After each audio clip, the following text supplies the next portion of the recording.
All right, welcome back. Today we're continuing our RBT exam practice question series. If you're new to the channel, welcome. If you're returning and studying with us, keep studying hard. It's going to pay off.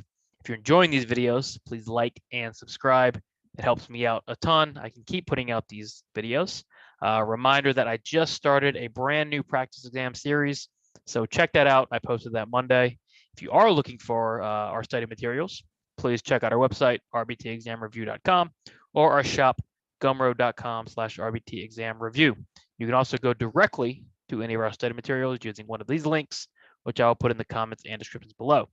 We offer 2 practice exams, an RBT task list study guide, and our combo pack, which comes with everything plus flashcards, and it's our best deal. We also have our competency study guide, so check that out as well.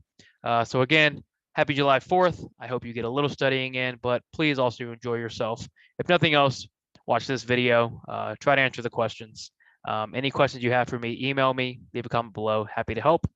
Other than that, let's get into it. All right, again, this weekend is the 4th of July. You want to pace yourself so you can study for the RBT exam next Monday. If you want to monitor how many drinks you've had per party you attend, what measurement system should you use? Okay, so let's say you want to have a fun weekend, and I hope you do, but you want to pace yourself because you want to spend a little time next week studying. So you plan to monitor how many drinks you have at each party you attend. And how will you do that? Are you going to use frequency? Will you use latency? Will you use IRT? Or will you use rate? Well, you won't be using latency because you're not going to measure the time between an SD and the time you start drinking, anything like that. Okay. We're looking for how many. And when you see how many, okay, you need to think 2 things. You need to think frequency, and you need to think rate. And that also means you're not going to be measuring IRT, right? Because we're not measuring the time in between drinks. We're measuring how many drinks, okay? And then the other key is per party we attend, right? So if we were just counting how many drinks we had, we would use frequency. But since there's a time component, okay, per party, we have to use rate. Remember, frequency and rate are interrelated. Frequency is a count. Rate is a count with a time component. Okay. Rate is frequency per time. This is drinks per party. Okay. So, for instance, if you have 5 drinks at your first party, 5 drinks at your second party, that comes out to 10 drinks per 2 parties or 5 drinks per party. So, the measurement system you would use is rate. Question 2, as an RBT, you will be asked to describe what happened during your session. When reporting on behaviors, you should describe them in observable and measurable terms.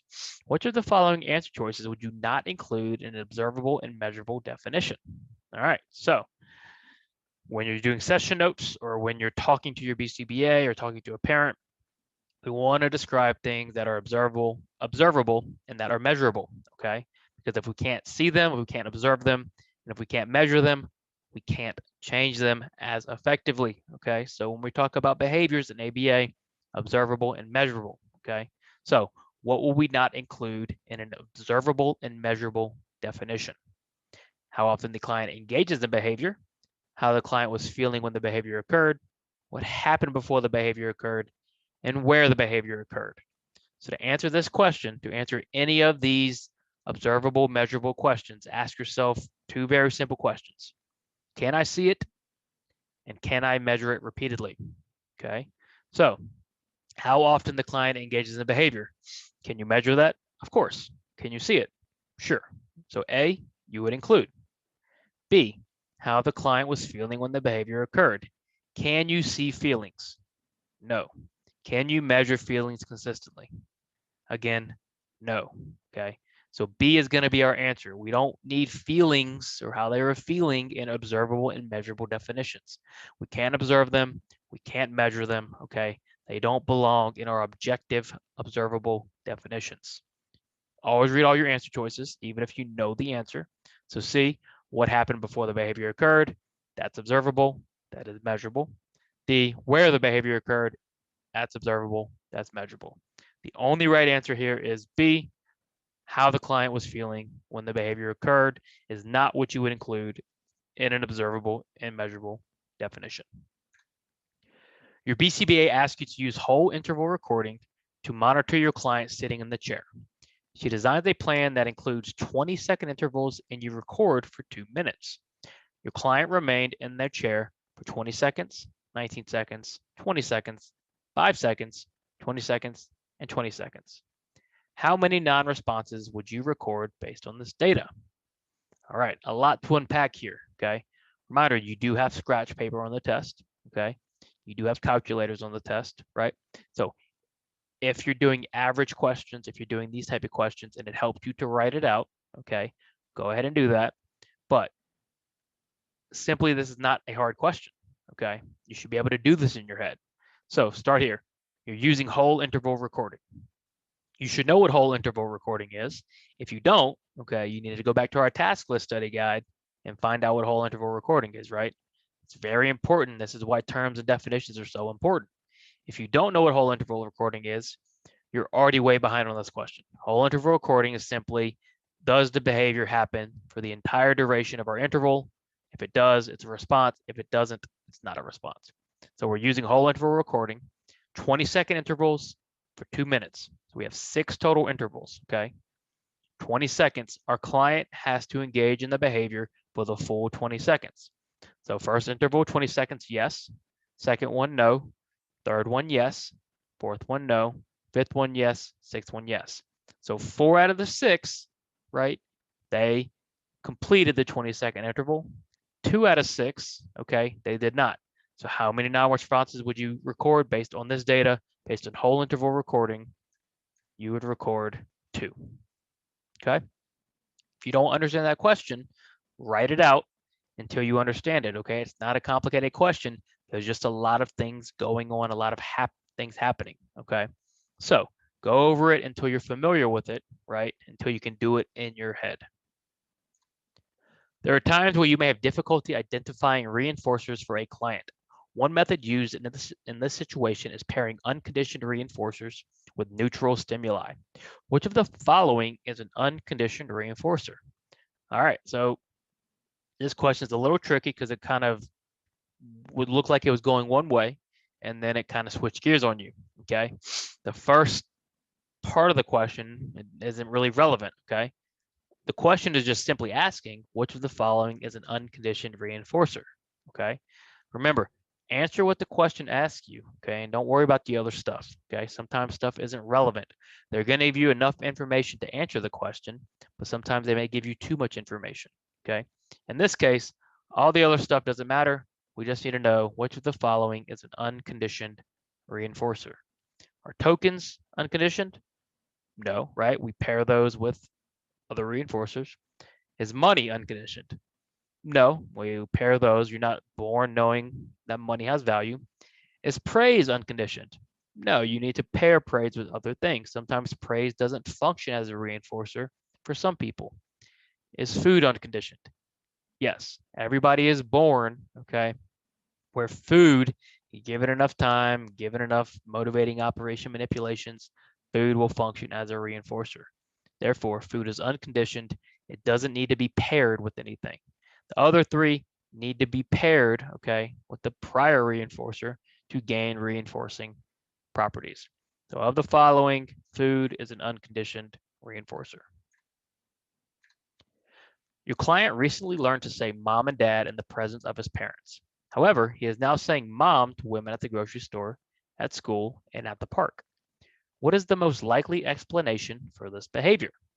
So you've taught your client a skill, or they've learned it on their own, and now they're doing it everywhere. Okay, they're going all around and just learning using that skill and inappropriate and in unfunctional situations. In this case, your client is calling mom.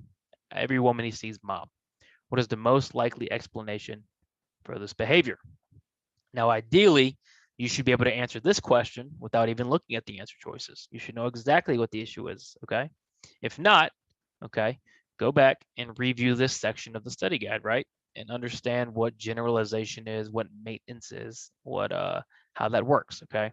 So what is the most likely explanation for this behavior? A, your client failed to learn to identify his mom. No, your client could definitely understand who his mom is, right? However, he's just saying mom to all the women now, okay? So A is not likely. B, your client is overgeneralizing mom. Absolutely, this is the best answer, okay? So let's say B wasn't here. A might be the scenario, okay? But the most likely explanation for this behavior is overgeneralization, which is very common, okay, especially in basic discrimination, right? You learn what a cat or what a tiger is, and now you start calling all cats tigers, all big cats tigers. Everything's a tiger, right? Or you learn what a fire truck is, and now every vehicle is a fire truck, okay? Overgeneralizing is very common, right? This is what's happening in this situation. The client is overgeneralizing mom, that stimuli mom, to all women, okay? So now we have to do some discrimination training, right? And teach them there's a difference between all women and your mom. B is very good.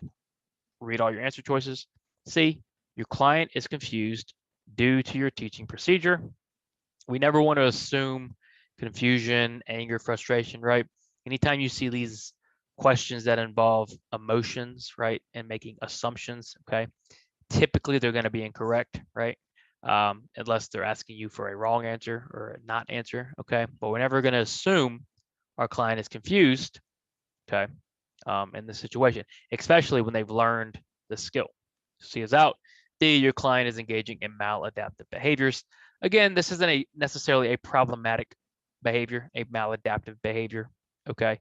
It is a very common thing where your client overgeneralizes something they've learned.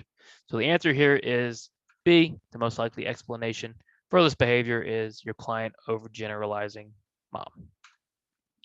When a new behavior occurs, you will often be asked to hypothesize that behavior's function. Which of the following would be an incorrect way to do this? So what is the question asking? Okay, we're starting off explaining what you might do as an RBT, and they're asking you, how would you do that incorrectly? So what are they asking? They're asking you, how would you hypothesize a behavior's function incorrectly? So in this case, you might be a little confused by the question, right? And if you are, then we just need to jump into the answer choices, okay, and start working it out. Or if this is a more difficult question on the exam, don't be afraid to flag it, move on, do the easy questions, come back. What you don't want to be doing is spending 5, 6, 7 minutes on hard questions, okay? You're wasting valuable time.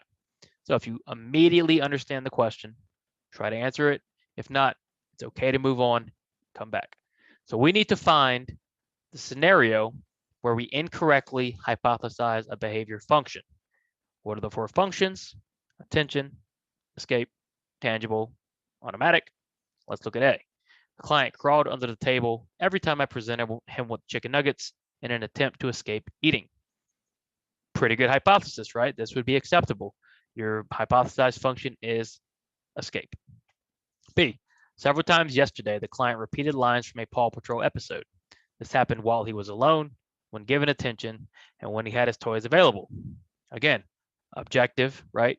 You're telling me exactly what happened, and you're telling me it happened in when he was alone, when he was given attention, and when he had toys. Most likely, this is some sort of self-stimulatory or automatic behavior. Our function is automatic. B is acceptable. C, during social skills, the client attempted to pick up his peers' game pieces and throw them across the room. This happened when he was frustrated. What's wrong here? Okay. This happened when he was frustrated. Again, frustration, emotions are not functions. Okay. We never say a behavior occurred because of an emotion or a thought or a feeling. Okay. It's an improper way to hypothesize that function. C is incorrect. D, whenever the client's iPad was taken away, he would cry until he was given back the iPad. Exactly what happened. We could hypothesize the client was working to get the iPad back to obtain a tangible, which is a function of a behavior. So the following, which of the following is incorrect? That would be C. Okay, that happened when he was frustrated. With the following answer choices, which one should you report to your BCBA if it occurs? Okay, another question like this, right, where we can't really answer the question until we dive in. Okay, so dive in. Which one should we report to our BCBA if it occurs? A, your client changes or starts a new medication. Absolutely. This is a significant change in their life that can affect them in unpredictable and new ways. You should report that. B, your client's parents have started to argue a significant amount during session. Absolutely. You need to report this to your BCBA, especially if it's become disruptive or if you notice it's impacting your session or your client. This is something you need to report ASAP. C, your client has started to wake up at 4 a.m. every day. Again, yes, especially if this is unusual, okay? If this just started, right? Or if your client is falling asleep in session, okay, appearing tired, you don't necessarily need to write it in your session notes. It's not necessarily objective being tired, but it is something you should report to your BCBA. And on the task list, if you've gone over our study guide, okay, you know one of the items is report variables that may affect your client to your supervisor. All of these may affect our client. You should report all of these to the BCBA to your supervisor if they occur. Our answer is D, all the above. John is teaching his client how to order food through a food delivery app. Ooh, sorry about that. All right. John is teaching his client how to order food through a food delivery app. John assists his client with opening the app, picking his order, confirming his order, and then reinforces his client when he places his order. What type of task chaining is this? All right, so we have a behavior chaining question. We need to figure out what type of task chaining are we doing. How do we do this? Easiest way, okay, is ask yourself, are we reinforcing the first steps? Are we reinforcing the last steps? Are we reinforcing any number of steps in between? Okay. Are we interrupting this chain? If we're reinforcing the first steps, it's forward task. If we're reinforcing the last steps, it's backwards. If we're reinforcing select task, it's total task. We're teaching the entire thing. And if we're interrupting the behavior chain, obviously behavior chain interruption strategy. What is John doing? John is assisting his client all the way through. And at the very end, he's reinforcing. So it's very obviously what? Backwards task chaining, right? Backwards task chaining, we prompt and assist through the chain. And then when we complete, or when the client completes the last step in the chain, we reinforce. When they learn the last step, we prompt through, and then they're required to complete the last two steps for reinforcement, so on and so forth. Okay, so this is a clear example of backwards task chaining. John is prompting through the whole chain and reinforcing the last step first. There are 4 basic reinforcement schedules: FR, FI, VR, VI. What does the V indicate in VR and VI? Okay, so again, I've done a lot of these type of questions this time, okay, because they're a little more ambiguous when you first read them. Okay, they're not necessarily scenario questions. Okay, you just kind of have to know and be familiar with what the question is asking. And all the question wants to know is, what does the V indicate in VR and VI? Well, you should know the V means variable, right? So does that mean the reinforcement schedule changes day to day? Does that mean the reinforcement schedule changes at random? Does that mean reinforcement is delivered on an average? Or does that mean reinforcement varies client to client? Very easy question. A question like this on the exam should take you 15, 20 seconds. If you've been studying, this should take at most 20 seconds, okay? So if this was challenging, you need to go back and work on your fluency. Because as we know, what does the V and the VR and BI stand for? It stands for variable, which means what? It means reinforcement is delivered on an average. Not every question on the exam is meant to be very difficult. There are some very easy questions. The very easy questions you need to answer quickly, okay? And you should be able to answer them quickly if you're prepared. That way you have time to spend on the more difficult questions. That's why I throw in easy questions, okay? This is meant to simulate what kind of flow you might see on the exam, okay? So super easy question there. You have known your client for 2 years now. When you first met him, his mom was attempting to start her own baking business. 2 years later, her business is very successful with a strong following on social media. One day, she asks you to follow her on TikTok and to share with your friends. What is the most appropriate response in this situation? All right, so not really an uncommon thing, right? As you get to know your clients, they become closer to you, they become more comfortable with you, and they might ask you to do things that they would ask their friends to do, right? Or their family members, right? Especially if you work with the kid quite often or the client quite often, you might become very close to the family, hopefully on a professional level. So what if you get in this situation where they're asking about social media, okay? And there is a specific task list item now with social media on it. That's how important it is now, right? How prevalent it is, right? It's every day. So what should you do? You're asked to follow her on TikTok and share with your friends. What do you say? A, I'm happy for your success. Unfortunately, I'm not allowed to connect with clients on social media. It's a perfect answer. Fantastic answer, right? Hey, look, I'm really happy for you, but I can't connect with you, okay? Ethically, it's wrong, our task list, blah, blah, blah, however you want to say it. A is a very good answer, okay? This is a good situation where A looks awesome, but it is an ethics question, okay? So we want to read all our choices. We always want to read all our choices, but especially in these type of questions, okay? We need the best answer. A is very good. C, or that should be B. Sure, I'd love to help. No, right? You can't follow them on social media, okay? You shouldn't be interacting with them on social media. Incorrect. B, that won't be a problem. I actually have a birthday coming up and would like to purchase some cupcakes as well.